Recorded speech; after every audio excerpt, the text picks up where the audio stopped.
আসসালামু আলাইকুম। আপনি কি জানেন একজন নিষ্পাপ কিশোরকে তার নিজের ভাইয়েরাই কূপে নিক্ষেপ করেছিল?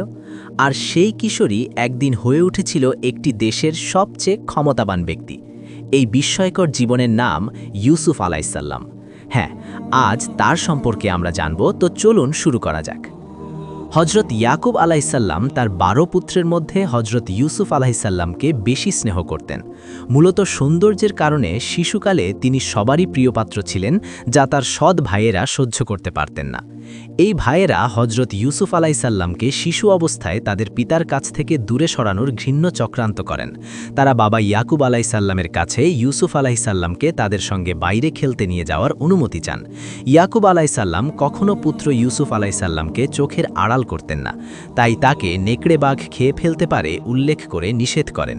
তবে উপরোপরি অনুরোধ এবং নিরাপত্তার নিশ্চয়তার কথা বলে সৎ ভাইয়েরা বাবাকে রাজি করান এবং ইউসুফ আলাইসাল্লামকে খেলতে নিয়ে যান। এরপর তাকে প্রথমে হত্যা করার পরিকল্পনা করলেও বড় ভাইয়ের পরামর্শে হত্যার বদলে কূপে ফেলে দেওয়া হয়। আর তার কাপড়ে রক্ত মাখিয়ে তা বাড়িতে বাবাকে দেখান এবং ইউসুফ আলাইসাল্লামকে নেকড়ে বাঘ খেয়ে ফেলেছে বলে উল্লেখ করেন। বাবা হজরত ইয়াকুব আলাইসাল্লাম এ ঘটনায় শোকে মুষড়ে পড়েন এবং পুত্র শোকে কাঁপতে কাঁপতে চোখ সাদা এবং অন্ধ হয়ে যান।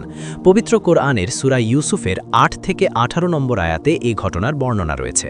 ঘটনাচক্রে তিনি একটি কাফেলার গোলাম সঙ্গী হয়ে মিশর যাত্রা শুরু করেন। মিশরের দাসী বিক্রির হাটে সুদর্শন ইউসুফ আলাইসাল্লামের আগমনে সাড়া ফেলে দেয় এবং তার মূল্য ক্রমেই বৃদ্ধি পেতে থাকে। সবশেষে ইউসুফ আলাইসাল্লামের ওজনের সমপরিমাণ সোনা, মৃগনাভি এবং রেশমি বস্ত্রের বিনিময়ে তাকে কিনে নেন আজিজে মিশর, অর্থাৎ মিশরের অর্থ ও খাদ্যমন্ত্রীতুল্য রাজসভার একজন সদস্য। কোনো বর্ণনায় তাকে মিশরের তৎকালীন আমালেকা জাতীয় সম্রাট বায়াদ ইবনে ওয়াসাদের অর্থমন্ত্রী কিতফি কিংবা ইতফি বলে উল্লেখ করা হয়। তিনি তাকে তার স্ত্রী জুলাইখার হাতে সমর্পণ করেন।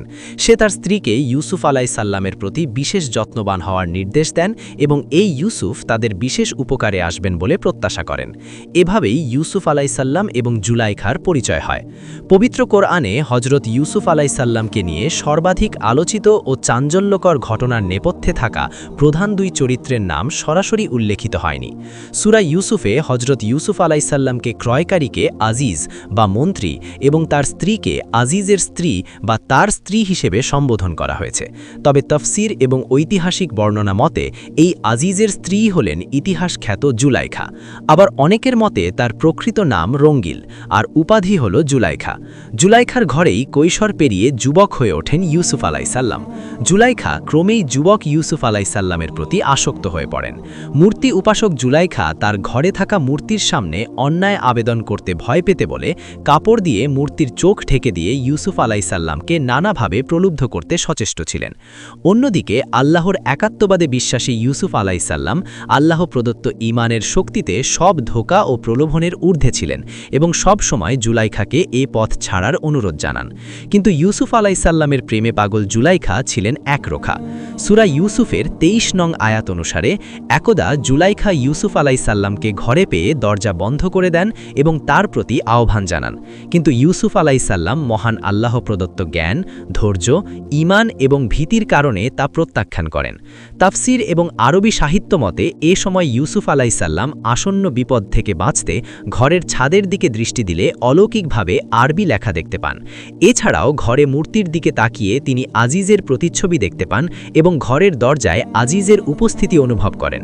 এরপর ইউসুফ আলাইসাল্লাম নিজেকে পবিত্র রাখার জন্য বন্ধ দরজার দিকে দৌড়ে যান। এই সময় জুলাইখা পেছন থেকে ইউসুফ আলাইসাল্লামকে জাপটে ধরলে তার পরিধেয় জামা পেছন থেকে ছিঁড়ে যায়। অলৌকিকভাবে এই সময় ঘরের বন্ধ দরজা, কারো মতে বাইরে থেকে বন্ধ দরজা, খুলে যায় এবং ইউসুফ এবং জুলাইখা দরজার বাইরে জুলাইখার স্বামী আজিজকে দেখতে পান। ঠিক তখনই চতুর জুলাইখা তার ভোল পাল্টে দেন এবং সূরা ইউসুফের ২৫ নং আয়াত অনুসারে এই সময় ইউসুফ আলাইসাল্লামের বিরুদ্ধে মিথ্যা অভিযোগ দিয়ে তাকে কারাগারে পাঠানো বা অন্য কোনো কঠিন শাস্তির দাবি করেন। ২৬ নং আয়াতে বর্ণিত এই সময় ইউসুফ আলাইসাল্লাম প্রকৃত সত্য তুলে ধরেন এবং জুলাইখার পরিবারের একজন সঠিক সাক্ষ্য প্রদান করেন। পবিত্র কোরআনে এই সাক্ষ্য প্রদানকারীর বিস্তারিত পরিচয় নেই, তবে তফসির এবং প্রচলিত বর্ণনা মতে এই সাক্ষী ছিল একটি নিতান্ত কন্যা শিশু, যার মুখে তখনও স্পষ্ট করে কথা ফোটেনি। যখন জুলাইখার স্বামী বুঝতে পারল, তাকে তিরস্কার করল এবং বাইরে বিষয়টা না ছড়ানোর জন্য বলে। বিষয়টা আর গোপন থাকেনি। যখন শহরের মহিলারা তাকে নিয়ে কটূক্তি করতে লাগল, তখন সে সবার জন্য একটি ভোজসভার আয়োজন করল। মহান আল্লাহ ইউসুফ আলাইসাল্লামের প্রতি সদয় হন এবং তাকে ঘটনাক্রমে কিছুদিন কারাগারে রাখার ব্যবস্থা করেন।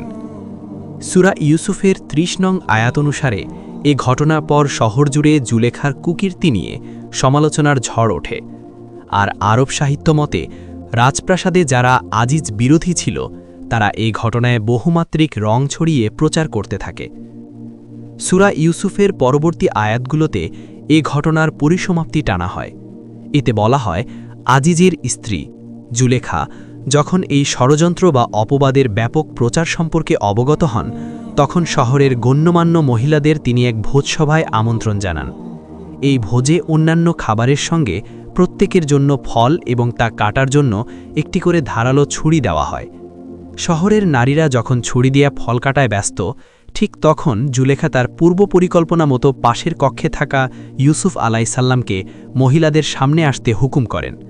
অত্যন্ত আকর্ষণীয় চেহারার অধিকারী হজরত ইউসুফ আলাইসাল্লাম যখন সামনে উপস্থিত হন, তখন তার সৌন্দর্যের মোহে নারীরা তার দিকে তাকিয়ে ফলের বদলে ধারালো ছুরি দিয়ে নিজ নিজ আঙ্গুল কেটে ফেলেন। এই সুযোগে জুলেখা সবার উদ্দেশ্যে বলেন যে এই সেই সুপুরুষ ইউসুফ আলাইসাল্লাম, যার জন্য মহিলারা তার নিন্দা করছেন। সূরা ইউসুফের ৩১ নং আয়াত মতে মহিলাদের মন্তব্য ছিল, এ তো মানুষ নন, এ তো এক মহান ফেরেশতা। এ সময় জুলেখা আবারও পার কূটচাল প্রয়োগ করেন এবং একদিকে ইউসুফ আলাইসাল্লামকে পবিত্র বলে সাক্ষ্য দেন, আর অন্যদিকে ভবিষ্যতে ইউসুফ আলাইসাল্লাম তার কথার অবাধ্য হলে অপমানিত হওয়ার এবং কারাগারে নিক্ষেপ করার হুমকি দেন। কিছু মহিলাও এতে সায় দেন ও ইন্ধন যোগান। সূরা ইউসুফের ৩৩ নং আয়াত অনুসারে এ সময়ে হজরত ইউসুফ আলাইসাল্লাম মহান আল্লাহর কাছে কুচক্রী মহিলাদের কাছ থেকে আশ্রয় প্রার্থনা করেন এবং অপবিত্র ভোগবিলাসের পরিবর্তে কারাবাসী উত্তম বলে ফরিয়াদ জানান। তিনি উপলব্ধি করেন যে কারাগারই হতে পারে তার জন্য নিরাপদ আশ্রয়। অন্যথায় কুচক্রী জুলেখা ও অন্য নারীর প্রলোভন ও ষড়যন্ত্র থেকে বাঁচা দিনে দিনে কঠিন হয়ে উঠবে। মহান আল্লাহ ইউসুফ আলাইসাল্লামের প্রতি সদয় হন এবং তাকে ঘটনাক্রমে কিছুদিন কারাগারে রাখার ব্যবস্থা করেন। সূরা ইউসুফের পরবর্তী অংশে কারাগার থেকে হজরত ইউসুফ আলাইসাল্লামের মুক্তি, রাজার স্বপ্নের ব্যাখ্যা প্রদানের মাধ্যমে রাজ দরবারে আকর্ষণীয় পদ লাভ, মিশরের দুর্ভিক্ষ, সৎ ভাইদের উচিত শিক্ষাদান, আপন ছোট ভাই বেনিয়ামিনকে কাছে রাখা, পিতা ইয়াকুব আলাইসাল্লামের চোখের দৃষ্টি ফিরে পাওয়া এবং সবশেষে পিতামাতাকে রাজদরবারে বসিয়ে সম্মান প্রদানের বর্ণনা রয়েছে। তবে আজিজের স্ত্রী বা জুলেখা সম্পর্কে পরবর্তীতে আর কোনো বর্ণনা পবিত্র কোরআনে দেওয়া হয়নি। হাদিস বা পবিত্র কোরআনে উল্লেখ না থাকলেও বিভিন্ন সাহিত্যে ইউসুফ আলাইসাল্লামের সঙ্গে জুলেখার পুনর্মিলনের বর্ণনা পাওয়া যায়। একটি সাহিত্যধারা মতে সময়ের বিবর্তনে মিশরের আজিজ, জুলেখার স্বামী, মৃত্যুবরণ করার পর তাদের শুভ বিবাহ সম্পন্ন হয়। পরবর্তীতে তাদের কোলজুড়ে 2 পুত্র আফরাইম ইবনে ইউসুফ এবং মাইশা ইবনে ইউসুফের জন্মের বর্ণনাও পাওয়া যায়। ভিডিওটি ভালো লাগলে লাইক করতে পারেন, আর আপনি যদি এমনই ইসলামিক ভিডিও পেতে চান তবে দিন চ্যানেলটি সাবস্ক্রাইব এবং পাশে থাকা বেল আইকনটি ক্লিক করুন। দেখা হচ্ছে পরবর্তী নতুন কোনো এপিসোডে। ততক্ষণ পর্যন্ত ভালো থাকবেন, সুস্থ থাকবেন। ধন্যবাদ।